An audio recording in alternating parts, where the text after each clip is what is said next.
Hi guys, it's Roman here and I'm very happy to see you on my YouTube channel again. Today in this video I'm gonna show you how to transfer your old contacts from your old iPhone to your new iPhone. For transfer your old contacts from your old iPhone to your new iPhone, open Settings,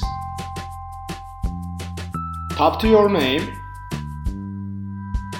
tap to iCloud, and here contact synchronization will be on.